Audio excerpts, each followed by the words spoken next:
continues to be very strong storm surge as well as very high waves. Right now we do have a coastal hazard warning in place. Highest recorded wave today at the Tweed offshore buoy, 7.72 meters. So very tall waves, and this is leading to the threat of coastal erosion, both for Queensland and New South Wales. The areas in yellow under that threat. So we are monitoring that closely. You do not want to be out on the water. You do not want to be surfing, boating over the next 24 hours because just check out these waves. Very intense, very strong. We're also going to be dealing with very high tides, abnormally high tides, and that's just going to continue to intensify.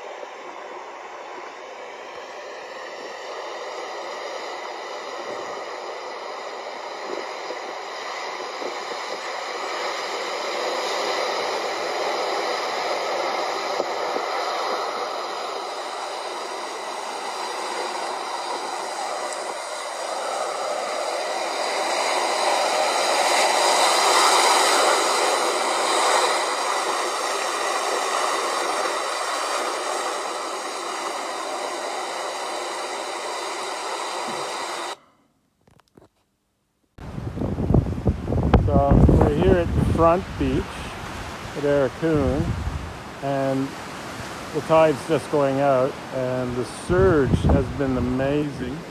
It's brought up all this flotsam and jetsam from the ocean floor. There's lots of people out here fossicking, beachcombing, and here's what Joe and I have discovered. We've got this is a type of mussel.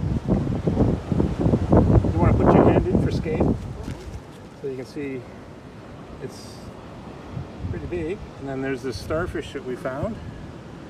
Isn't it amazing? And then over here we've got another little starfish. I think that's the catch of the day right there. It's a cowrie. And then over there is another type of echinoderm. It's a sea urchin that's got these little protrusions. They're amazing. A whole bunch of other ones. There's some other colorful shells and barnacles, turban shells. Anyway, it's starting to rain again, so I'm just gonna face off.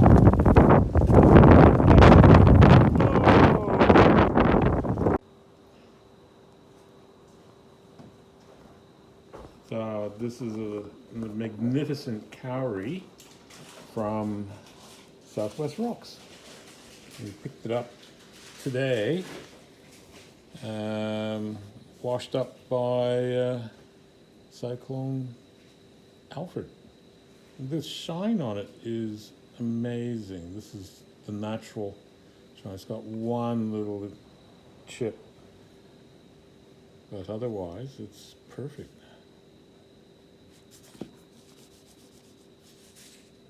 I've never found one this big at Little Bay before.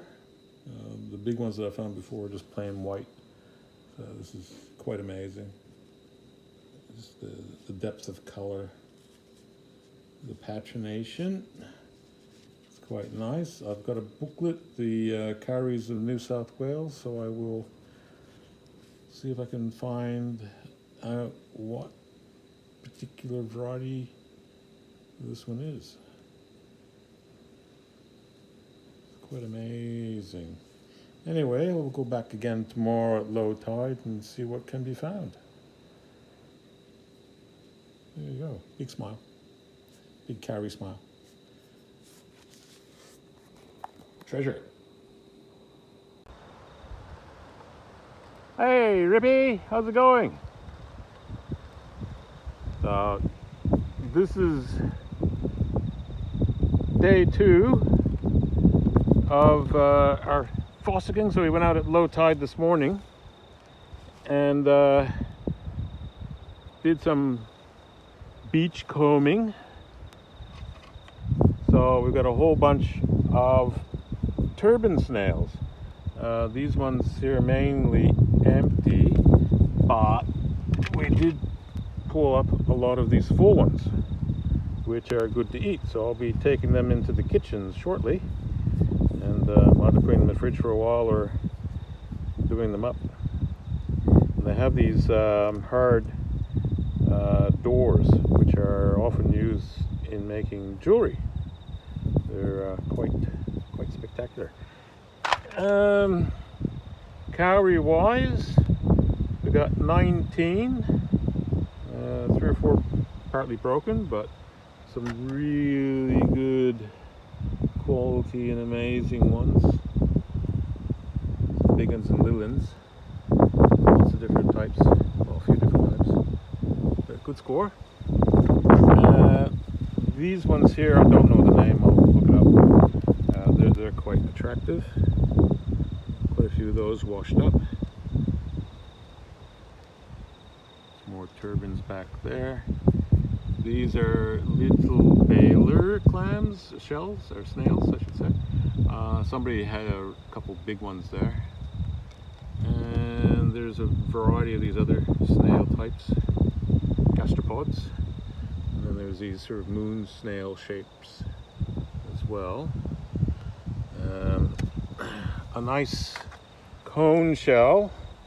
Jo had actually found a couple more, but her bucket got rolled in the surf and she ended up losing them, and they were like much better than that one. Unfortunately, she lost it. These ones are fascinating.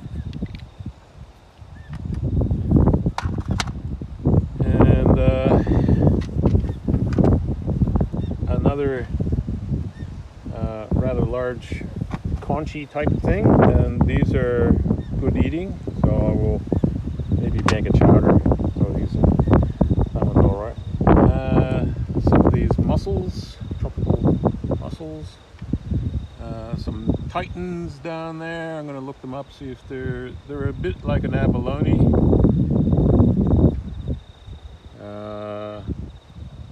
Nice big clam, another clam there.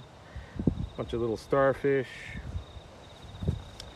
That's the head or the center of a very large starfish. So it would have had 7 arms. Lots of sea urchins, just the regular varieties there. And a few of the ones that have the pencil type spines. A brittle star. A really nice oyster shell, very pearly, very iridescent. Another one that's not quite as shiny. Some, what do they call those things? They stick to the rocks. A bunch of barnacles.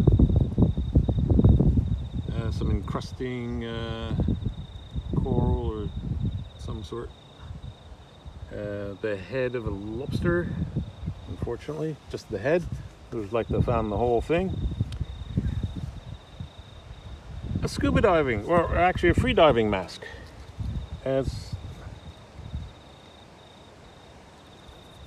These are quite expensive. But anyway, somebody lost that. And some doilies. A fishing lure, a plastic snake, and somebody's little dolly. Anyway, these I think are parts of kunjis, but I can't be sure. They're quite colorful. And oh yes, and these are an echinoid as well. So they're related to the sea urchin. These ones sort of live in the sand and dig around. I had a nice one, but it got broken while sitting in the bucket. Anyway, that's the catch for today. Lots of shells and some num-nums. We'll do up some turban snail and some titan soup. All right, off to the kitchen. All right, we're back for another reveal of storm larking. So this is yesterday evening and today's low tides. Fair few shells and bits of bulbs and things. So we'll start off down this end. Now the beach is entirely covered in punji.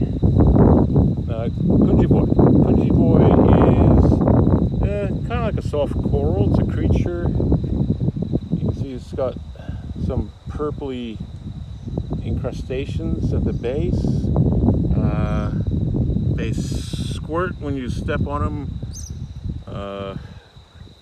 Fishermen sometimes cut them open to get the interior for bait, but otherwise there's not much to them really, except that the beach is entirely covered in these things along the driftwater line. This is a I don't know, some sort of a bivalve, scallop or an oyster of some sort, washed up. We'll probably give it a good soak in bleach to see if it'll come clean. There are other oysters that washed up, different varieties. We're not shell people, so we don't know what a lot of these things are. Picked up a few more turban snails. I'll cook these ones up that still have the critter inside. Not as many sea urchins today. A lot of the bigger stuff wasn't really washing up. Here's a titan. So I don't know it's a limpet of some sort, similar to a abalone. Some people eat them. This one will probably cook up as well. Some other things like limpids, shells, some clams, and now we start getting into all these different gastropods, and that's what we were mainly picking up today, were these different varieties of gastropods. Something like this one here, it's a hairy titan. That's a hairy titan, very hairy titan. This one as well. Now they can be cleaned up, apparently by soaking in bleach, which will remove the organic layer on the outside. There's quite a few little ones washed up that are already clean. Barnacles, lots of barnacles, but look, a lot less of these things today than there was yesterday. Some of the barnacles really have amazing shapes and colors, so if they stand out, they get picked up. Some of the mollusk, nothing really amazing today. Oh, that's a limpet. That should be over here with the limpids. There we go. Sort of scallop shapes, clam shapes. Looks like a mussel. I must have picked that one up. A bit of coral, starfish, another starfish. These cone shells are quite attractive. I've seen these sorts of things cleaned up, and they can look quite nice. Some small bonnets today, broken ones. Checkerboard bonnet, always nice to see. Always nice to see.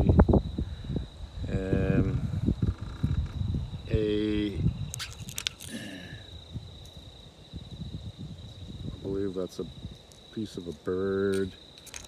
There was a skull somewhere that we picked up. A pair of Ray-Bans washed up. So, Ray-Bans. And a hat. Somebody lost a floppy hat, bucket hat. Reversible. A whelk type critter.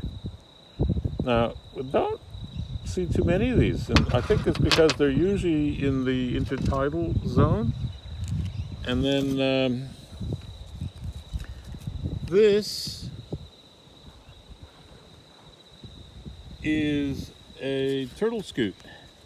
So green sea turtles, sea turtles in our area, they will shed their scutes yearly, and I believe this is what one of these are. So that was on the shell, and it's just as they grow, they peel off. So I've never found one in the surf before. Joanne picked that one up. These are echinoids. They're a type of sea urchin. They've got these long, pencil-like spines. They have amazing shells. So once these are cleaned up, they will be really amazing to look at. That one still has most of its goodness. Now these are all washed up on a beach, sandy beach, front beach in the South West Rocks.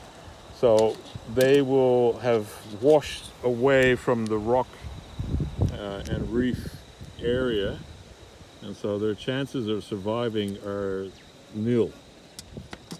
They have really traveled a fair distance, probably 1.5 kilometers in the drift. Joe found a really nice, well, it's been in the water a long time, so you can see it's got incrustations. There's an oyster. It's got encrusting coral, algae, red algae, and there's some boring going on in the shell. So encrusting algae and worms. So it's being eaten by nature. See, they're drilling little holes through the shell. And it's an Arabian, or Arabica, I believe it's called. It's got that sort of graphic pattern. It's like Arabic writing, hence the name. And yeah, it was good to see. But it was hardly any to be found today. I found this broken one. It's very fragile. So what's happening is as the storm is getting long in the tooth, stuff that's washing up is getting broken. We've got a little collection of moon snails. People apparently like their moon snails. Very attractive. Another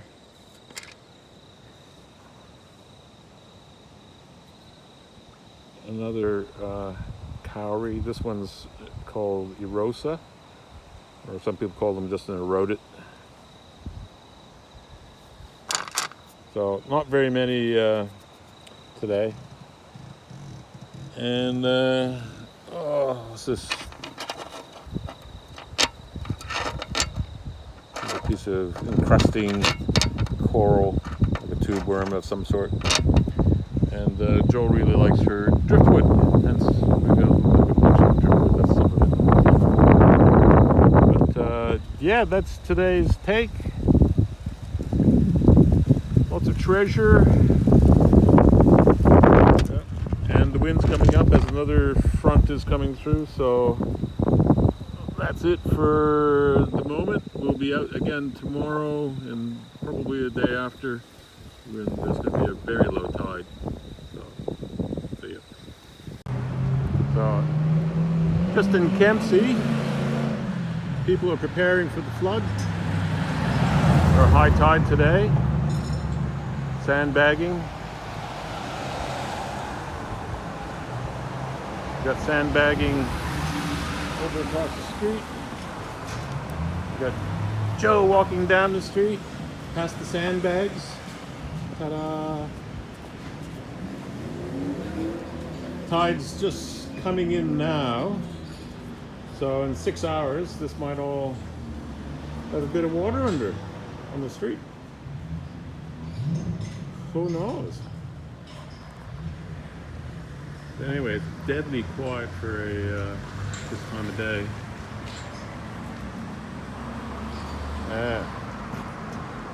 Pre-flood.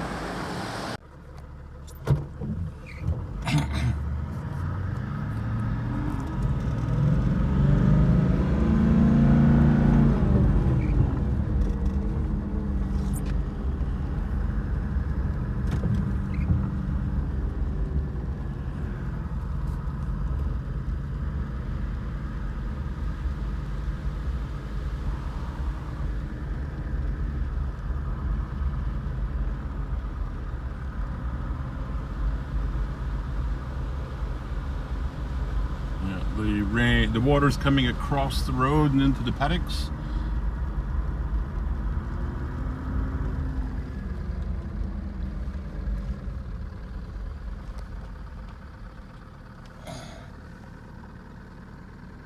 Isolated.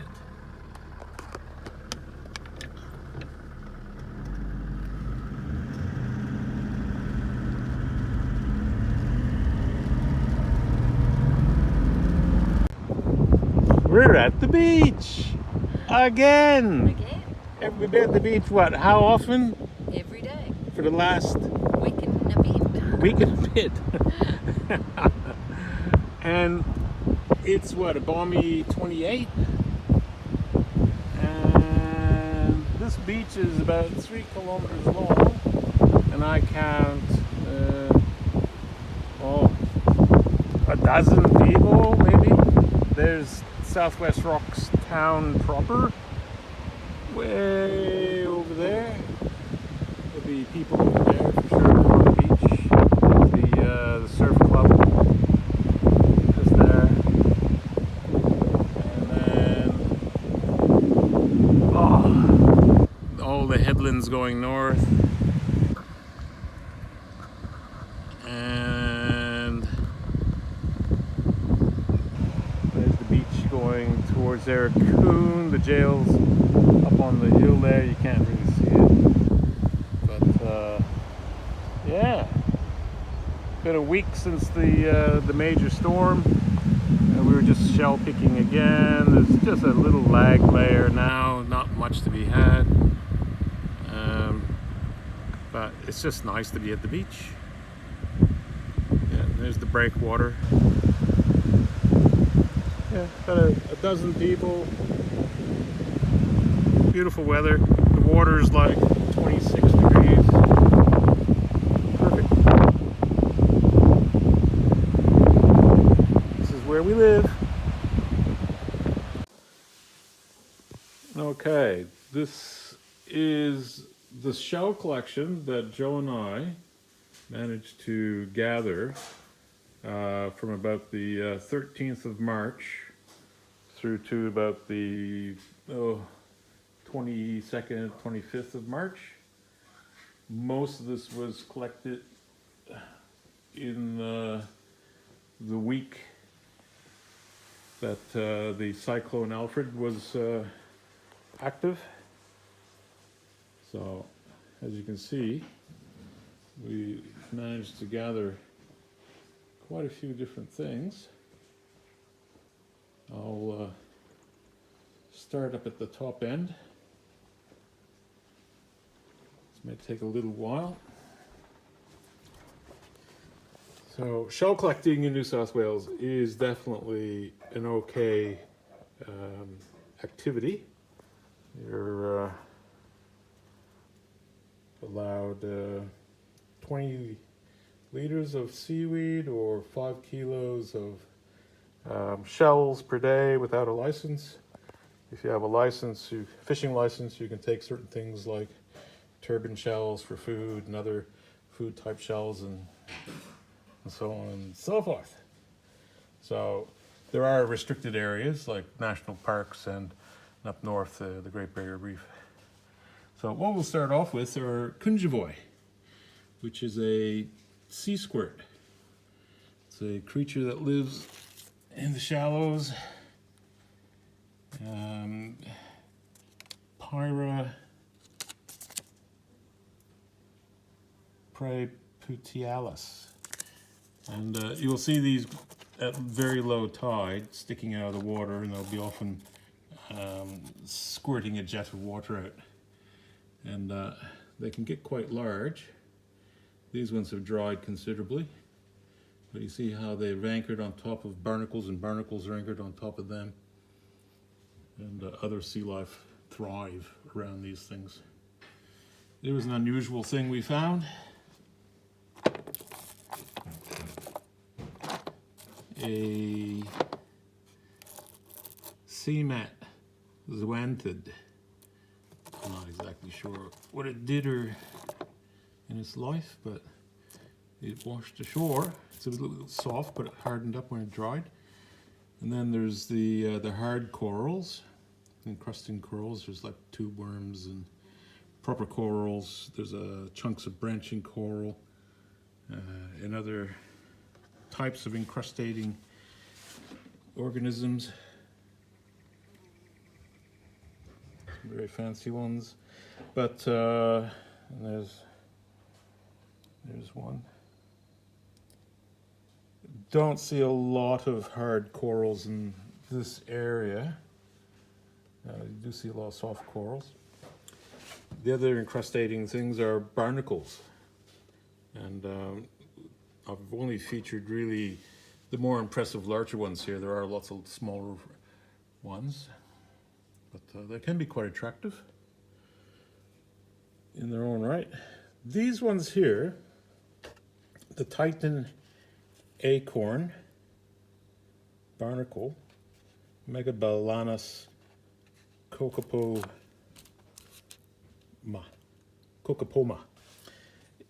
It's actually an invasive species. First recognized, I believe, down around Sydney around 1992 or 94. And it's invaded up the coast, and it's seen quite a few places around Australia now. It's not a detrimental thing. It's detrimental for ships, of course, but it is one of the early colonizers on a rock surface. And where it does colonize, well, then other things like the conjuvoi can colonize. So it actually helps or promotes other sea life to attach to the rocks. This one was interesting. We've only got the one example. The flat barnacle, Tetraletella depressa.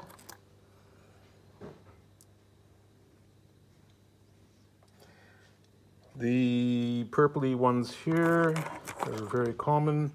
They're another invasive species, Titan acorn barnacle, Megabalanus titanabalum. Great names. And we like picking them up when there's nice clusters of them. And we've got quite a few good examples. Another barnacle of interest is this one here, which is a native variety. They're quite large, and that is the giant rock barnacle, Balanus nigricans. And you can see how barnacles are very good at creating habitat. So this barnacle has died and has formed an anchoring point for seaweed to start growing, which then attracts fish, creates habitat, and so on and so forth.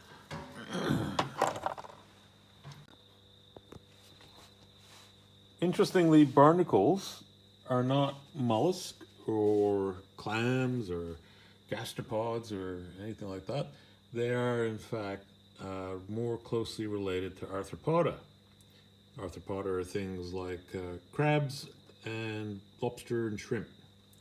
So they start off life free swimming, and then they attach themselves to the rocks via their antennas. The antenna forms the base, and then they grow the shell around themselves, and their tail end becomes their feeder. They reach out into the water and they filter feed out delicious plankton and things. Venus clams, quite a few of those. They're very attractive. These ones here are the heavy Venus. This one, I can't remember the name. It's a type of cockle or clam. These cockles,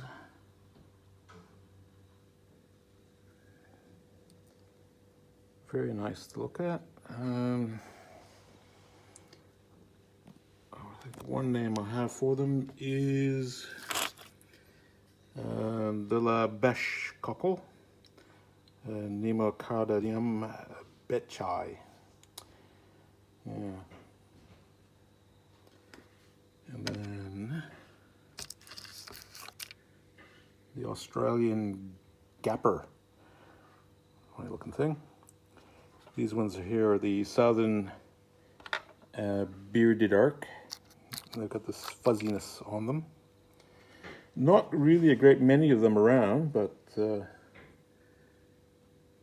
yeah, they're quite interesting. Then we've got the turbo shells, of which there were plenty. And there's several types. This variety here is the Turbo Militaris, probably the most common in these parts. And this one I've sanded. You can see the shell comes up very nice. And this one, Joe's gone with the Dremel down to the nacre, which is very pearlescent.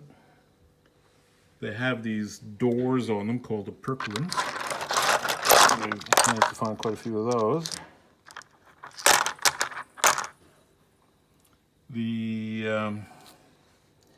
So that's called an operculum turbo militaris, so they're associated with these ones. This one here is a turbo torquatus. You see more of these up around Sydney area, and they have a different operculum. And that's the outward facing side of it. Looks like an ear.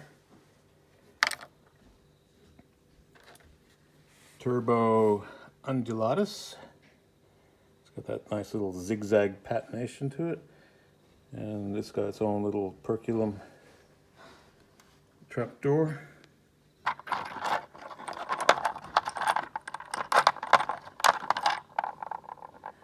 Which is different.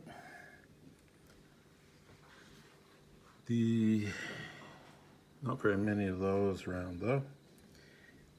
These ones here are the wheel cart rut whelks, and there's quite a few of them. They're not an overly attractive shell, but they're part of the assemblage here. There's what the inside looks like. And then we get into the tritons. All right, let's have a look at the group called the tritons. And this is how many we picked up. It's just a crazy amount.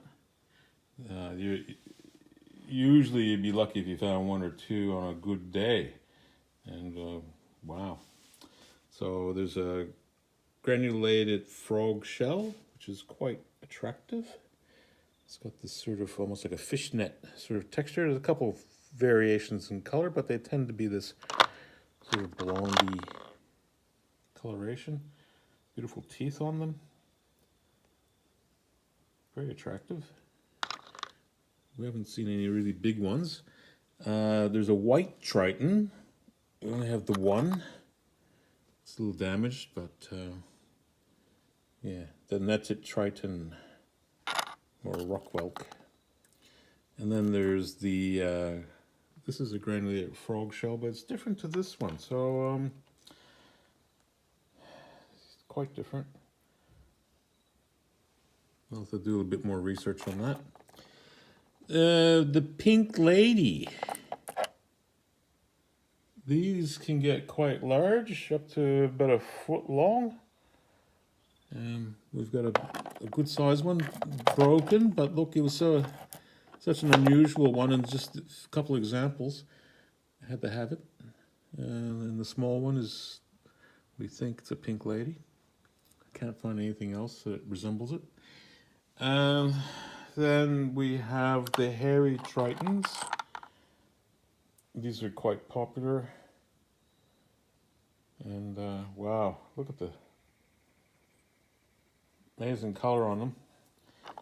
They're a predatory snail, meaning they eat other gastropods and mollusks and snails, and some even eat starfish. And then we've got these Spangler's trumpets. That one's a little bit broken. Here's a better one for the mouth. You can see the lip all formed on this one. Amazing what nature puts out there. So we got quite a few of those, and we even got a couple of really big ones.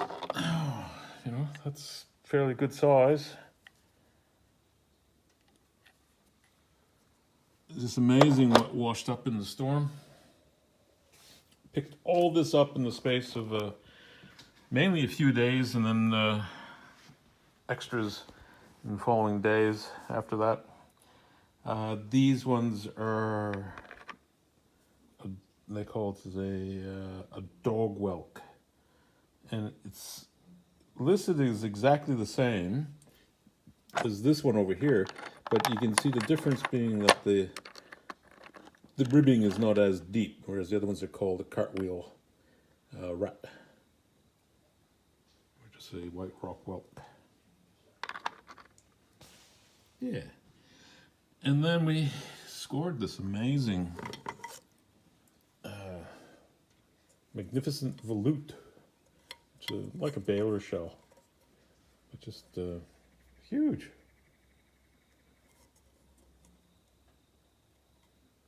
I saw a couple of these wash up. One fellow had one, and it had a blue ring octopus inside it. And then we have these ones here, the paper figs. I even picked up the broken ones. They're so fragile. Very thin, very light. I'm not sure if we've got a couple different varieties, but quite amazing. And very thin, very fragile. They'll just come rolling in on a wave in the surf and just snatch it up, put it in the bucket. Then these are sundials, Architectonia perspectiva, and they are just incredible to look at. I've often seen these online used in jewelry as pendants, and these ones are all quite large. Yeah, good little find. And then we had these zebra top snails, and we had a bunch of mud whelks roll in. And these had to come out in the Clay River or the estuary, because they don't really exist in the shallow sand intertidal zone at the beach. And then there's these cone shells here, or conical shells, top shells. And they are the solar carrier shell. Interesting there. But they're all sort of rough on the exterior. Some of them have been fairly chewed out. Then there's these Malgris clanicadillas shells, and they're quite attractive, with a little sort of greeny, metallic-y dot on the ends of the shells. And they will fluoresce under UV light. These ones here are bladder moon snails, of which we have many. And then there's even one conical moon snail, just one. We got about 5 or 6 of the egg white moon shells. And then we've got a few of these violet snails, Janthina. They're very thin, very fragile. They float. That's their habitat. They float on the ocean. They produce a little mat of bubbles and float like a jellyfish. And some spindle shells. just a couple. And this little sort of screw-shaped snail, Terebrida. These are probably juvenile cowries, or there might be a type of shell called an olive shell. I'm not sure. Not sure at all. But anyway, and then we have the blotched nerite and a whole bunch of these sort of dark blackish blue nerites. Yeah. Then we've got a bunch of other snails. These ones are droops. I think these ones are called prickly droops. Then there are these ones here, which are called ties. Very regular, funny looking things. This is a zebra top snail. Different from the other one.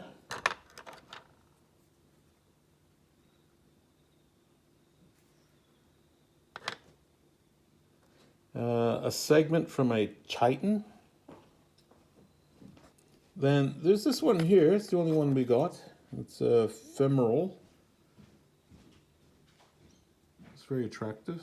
It was a one-off. That'll obviously go on the top shelf. And then we've got these zebra volutes. Brown lined paper bubbles.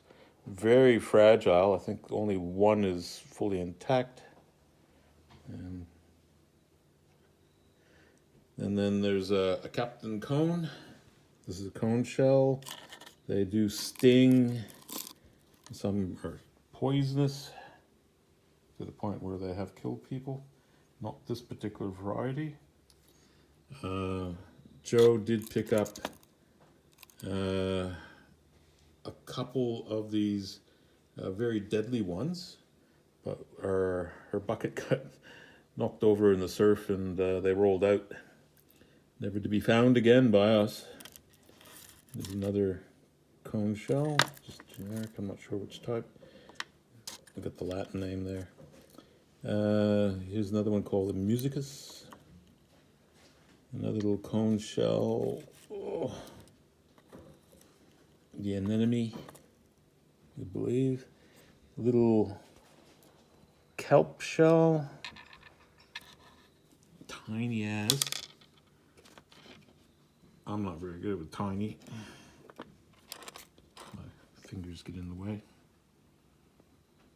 It's got this sort of really nice iridescence on the inside of the shell. Then we got into the ton shells, and look, we've got some really nice ones. They are very fragile, very lightweight. See, that one's got a section knocked out, but that's all right. We still like it. And this one up here is just massive, rolled in. It's intact enough, but you can see where it had been broken previously in life and it had repaired itself. So these sorts of breaks, they can survive with them. And then we get into the bonnets, and look how many there are. It was just one bonnet after another washing up. And the color on that one is intense. So many perfect bonnets, with the point on that. Little ones, medium ones, big ones. There's one called a Japanese bonnet, of which we didn't get a solid one. They're very fragile. This one here is a one-off, a Thompson's bonnet. It's got an interesting little pattern on it.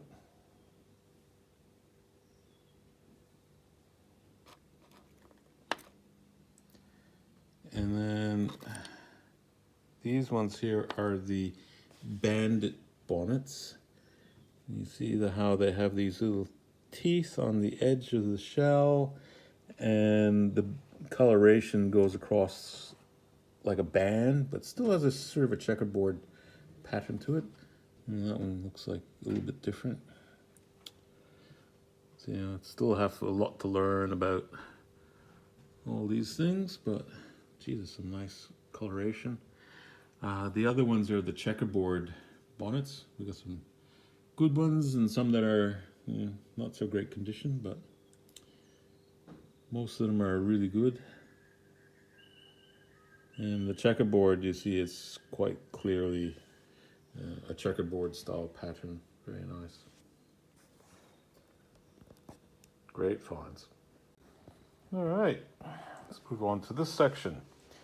Right here, we have a whole bunch of these elephant snails. These ones, they're actually quite infrequent. We didn't see a great deal of them.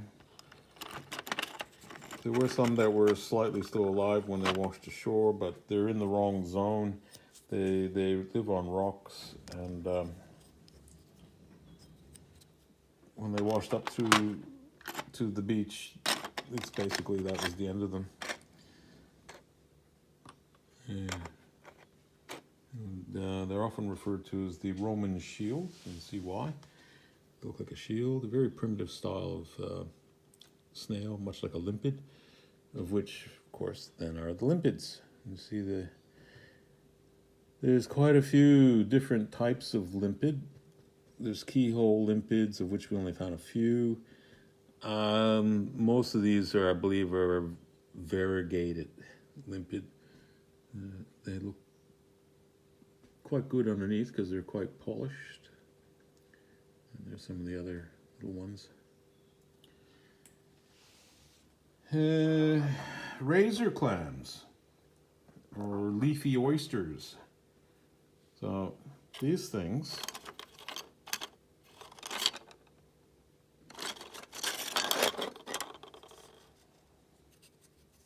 very rarely do you see these washed up.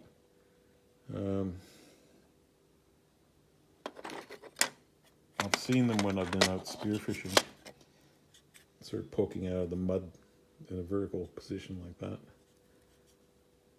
They're semi-transparent. That one's called a flag pen shell. They're different colors.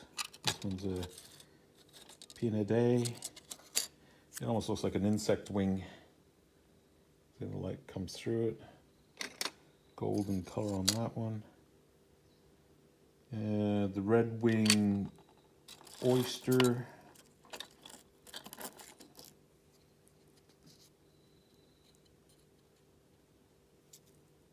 Lots of different things.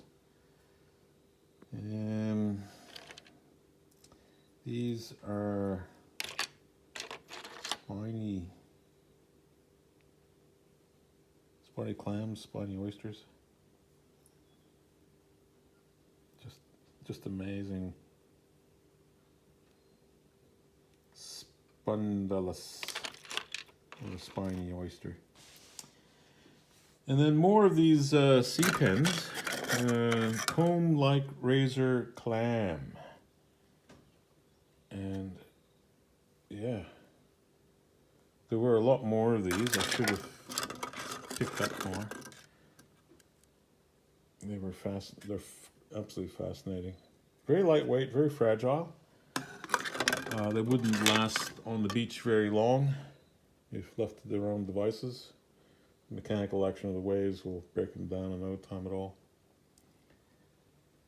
You can see this one here had a dent in it during its life, and it's repaired itself. Well, it's got a pinch on the other side as well. Looks like something might have tried to have a bite at it. But yeah, we got some really good ones, big, some darker than others, some lighter. Fascinating. And then proper oysters. I guess these are like a Sydney rock oyster. These are pearl oysters. So these are the types of oysters that would produce pearls, South Sea pearls. Look at the luster on that. And this one, similar, but yeah, it's fascinating. Some jingles.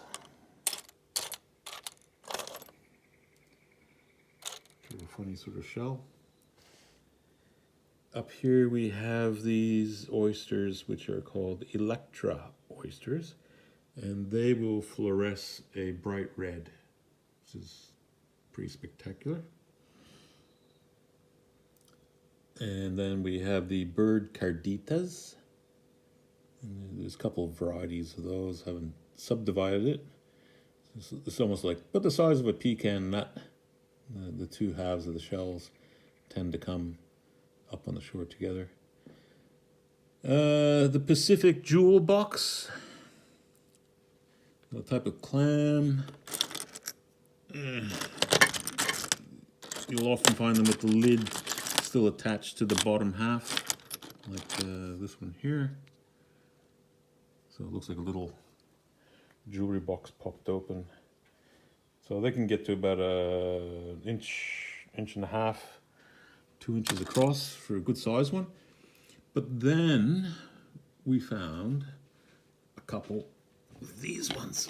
And these ones are jewel box shells, but it's Chama limbula. And it's all about size.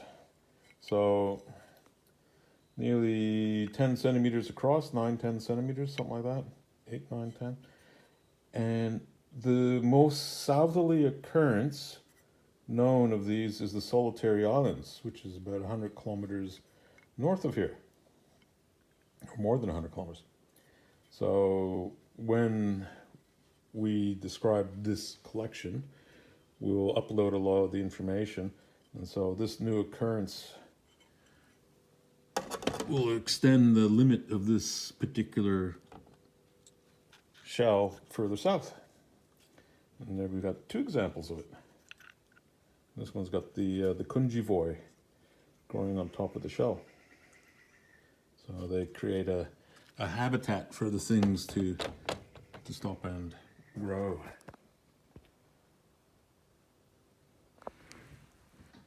And then we've got scallops. And we do like the scallops. Like eating scallops, but most of these are sort of very small and very attractive. These are spiny scallops, or scaly scallops. Scaly. There's lots of different types of scallop. I haven't got them all broken down into their species. And rusty ribbed scallop. The commercial scallop, or some people call it Tasmanian scallop. And there's different color ranges. I think go from pink to nearly black to white and purples. Just a real mixture of different things. So those are good finds. Sand dollars. We've got one intact. Little dent in it. This one was intact. I had it in my bucket, and when I went to pull it out at the end of the day, it had broken. Look how thin that is. A little bit sad about that, but still, it's an occurrence. And then we found the bottom half of another one. Sea urchins. So many sea urchins. So these just kept rolling out of the waves. And we just picked them up, put them in our bucket. So we got green ones, green short-spined sea urchins, purple short spine sea urchins.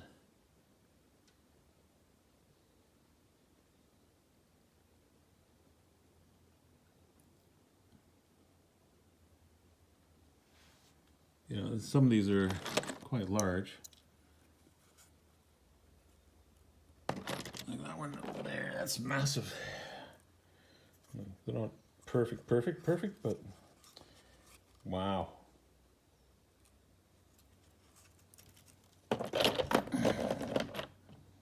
There's a green one up here, that's huge. Oh yeah. And then we also have these types of sea urchin, which are called the Sputnik. So that's a little one that still has all its spines in place. And that's what they look like with the spines gone, spines and scales. There's one that's sort of semi. Here's one where I've glued the spines back on, sort of. And then individual sections break off, and you find these lying around on the beach. And the spines as well. And these are the teeth out of the Sputniks. So they have jaws and teeth, and they eat algae off the rocks. They scrape it clean. Down here we have worm shells, which are a type of gastropod. So it is a snail, but it doesn't go crawling around. Just incrustation on a rock or a shell. And they do wash up every now and then. But you see how they all sort of have the same geometry. And then a few crabs. These little tiny things. These are beach crabs. More beach crabs. These are the ones that dig the little bars. This little soldier crab. And then a bunch of mud crabs washed up one day. Whether they're molts or some sort of a death event, we don't know. But they're usually in the estuaries, not out in the open, like these ones were. All right, now we'll look at the cowries that we picked up, of which there were many. The first day that we got to the beach when the storm surge was on, I walked down to the shore, and this is like only 7 or 8 weeks after I've had my knee replaced. And there was a huge crowd of people down at the water's edge picking shells and stuff. And there was a high water mark and a low water mark. And in between the two watermarks, I saw the tip of a shell poking out of the sand. I went and I picked it up. And it was this. This is what they call an Arab cowrie. And this is the nicest, biggest cowrie I've ever found. It was amazing. It was in perfect condition. And so right down there I said, we're going to be fossicking, beachcombing for the next few days. It was amazing. And I have since picked up a few more of the Arabians, but really none have been as nice as that very, very first one. A lot of broken ones and pieces. But, and that's the sort of thing people really go hunting on the beach for. So they're there, just they wash up every now and then. Now, a very similar cowrie to the Arab cowrie, and often confused with the Arab cowrie, is the dog rose cowrie, or the eglantine. And if you look carefully, you see the pattern is a bit different. More of these round dots, splotches, but also there is a color difference and a shape difference on the base of the shell that separates it, but very similar. We've got clandestine cowries, which is very small ones. We've got the little donkey cowries, of which we only found a few. The honey cowrie, of which we only have the one, but it is a beauty. It's a honey of a cowrie. Look at that sort of golden honey color on the bottom. Very nice. Well, that was a good find. This one I'm not so sure about, but I believe it's one they call a swallow cowrie. It's got a very blue color, this particular type of blotch. Anyway, someone can correct me if they think it's something else. These ones are the thick edged cowrie.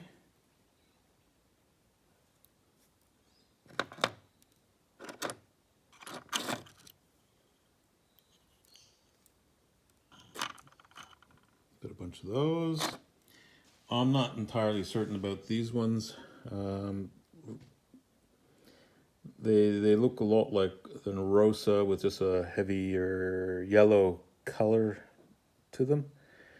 In some books, these look exactly like the yellow tinted cowrie. But then we have these ones here. Oh yeah, and Naria labralineata. Whereas these ones here are called a yellow tinted cowrie, and they're very distinct. You can see the color pattern. It's more of a sort of a golden brown kind of color with these dots around the edges like that. Very distinct, actually. So those are Capriella flaviola.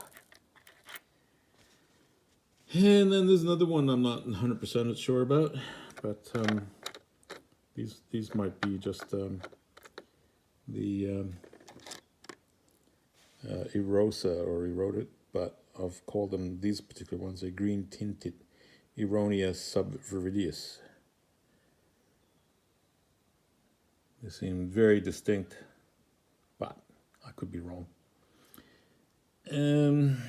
This one here, it's a one-off.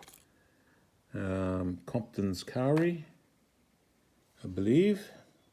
Could be wrong, but I'm very new at this. And then we have these cauricas. Very pretty. Look at this. Very nice, very good size on them. Nice and shiny. Yeah.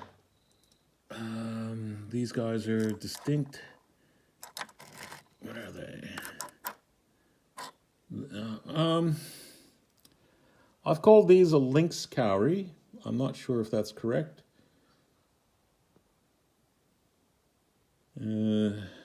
Ram's horn, spirula. So that's a little nautiloid type creature. Lives in the deep ocean. Just some cuttlefish bones. Coconuts. There were heaps of coconuts washed up. Lots of coconuts. We live on the edge of the coral sea. So coconut trees on some of the outlying islands and further north of here. This is the cherry cowrie or the carnelian cowrie. We find lots of pieces, and it was just lucky we got a few intact. They tend to be broken. I reckon they get broken because the fish chomp on them. They must be delicious. And this was another amazing find. So often referred to as a deer cowrie or the milk spotted cowrie. So see the distinct stripes, brownish color, white dots. And yeah, we've got a few of them.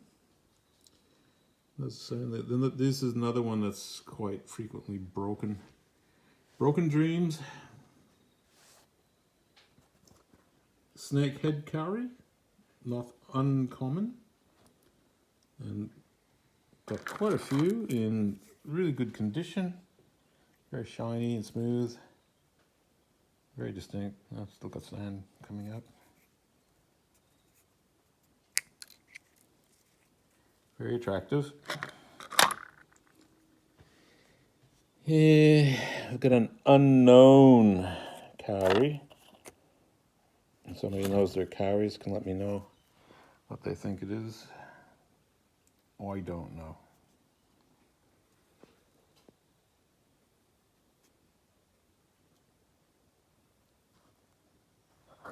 It's quite nice to look at. It's got these little brown dots all around. I can't work it out. These ones are cat cowries. These ones are graceful cowries. These are the yellow tooth cowrie.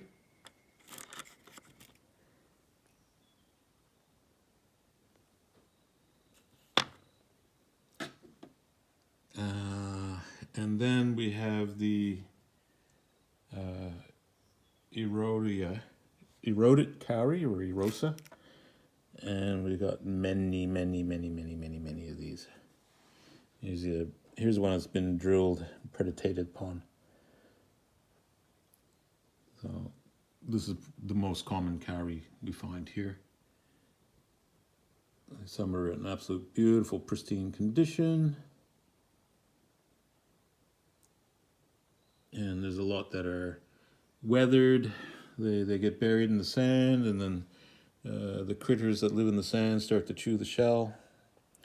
Like this one here, you can see little holes all through the shell in the duller color.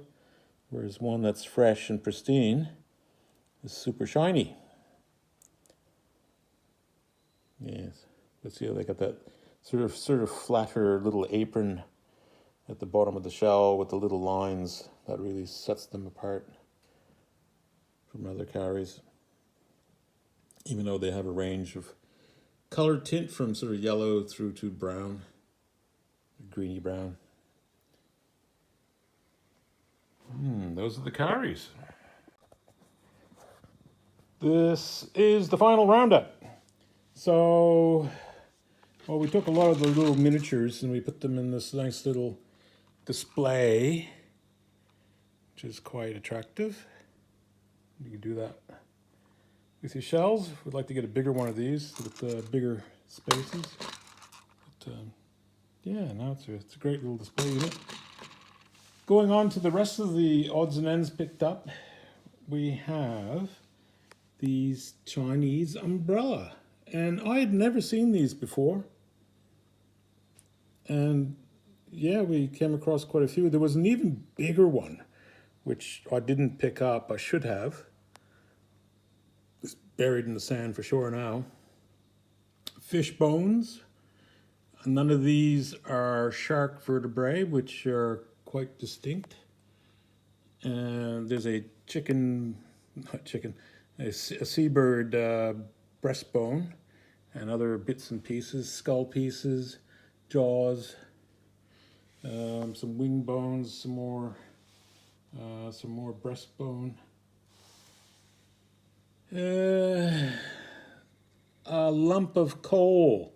No, Santa Claus didn't drop it off. It was probably out of a ship, either used for cooking or for running a boiler. Just no way of knowing. Plastics, a little snake, a little dolly. Here we have the head of a lobster. Unfortunately, that's all there was. Otherwise, it could have been a tasty treat. I have no idea what that is. A couple fishing lures, pieces of a reel, the handle. Of course, the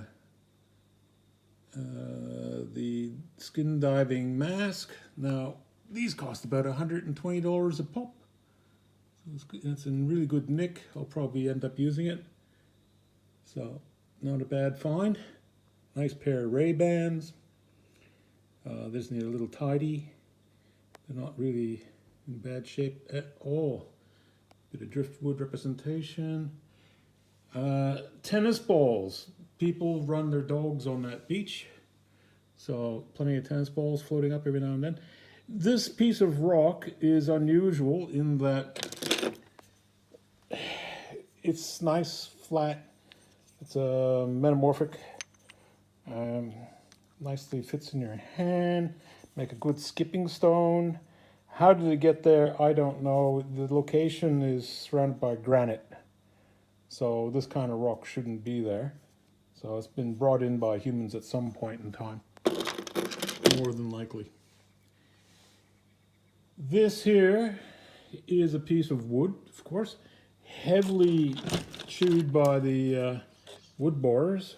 See, Toledo worm, I think they call it. It's got the drill holes and what used to be an iron bolt or something that's totally gone. There's another one up there. So we've got the spacing between bolt holes.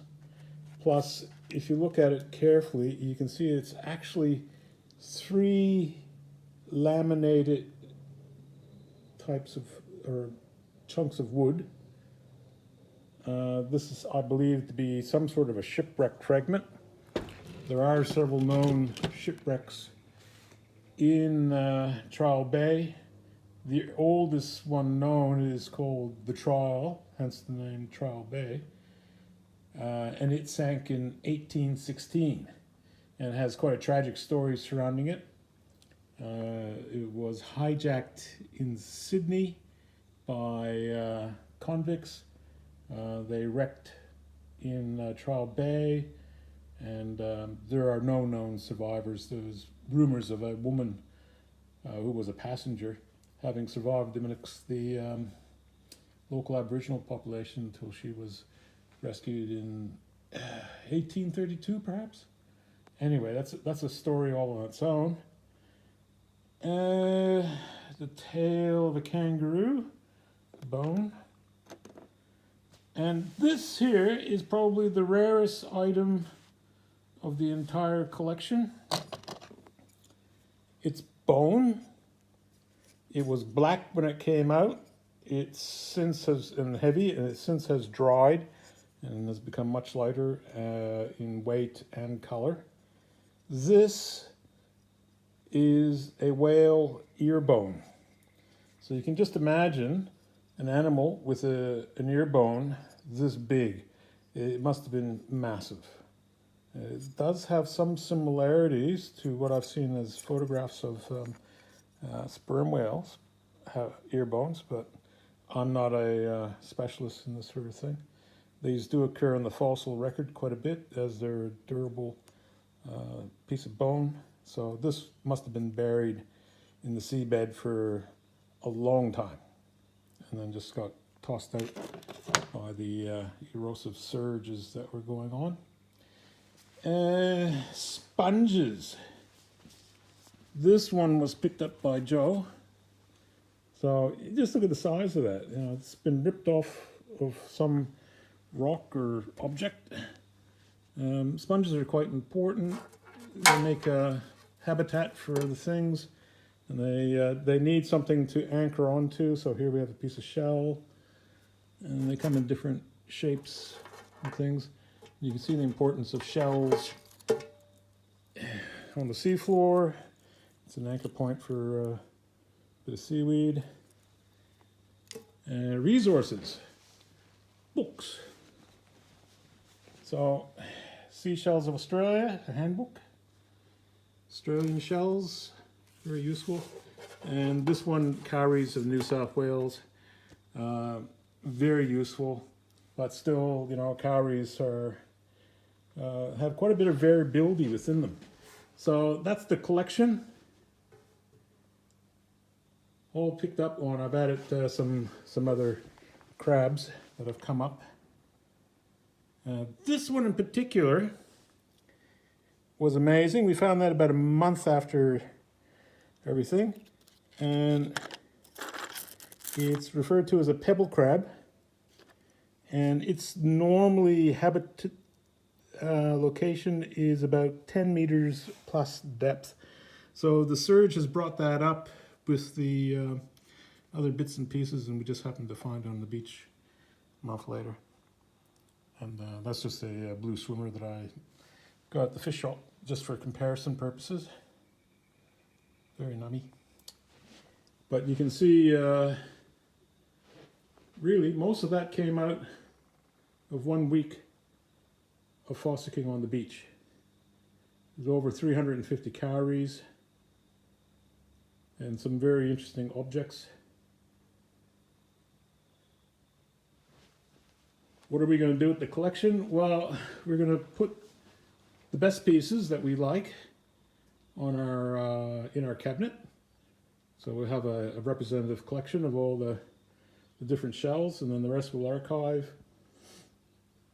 Perhaps we'll put together boxes to trade with other people.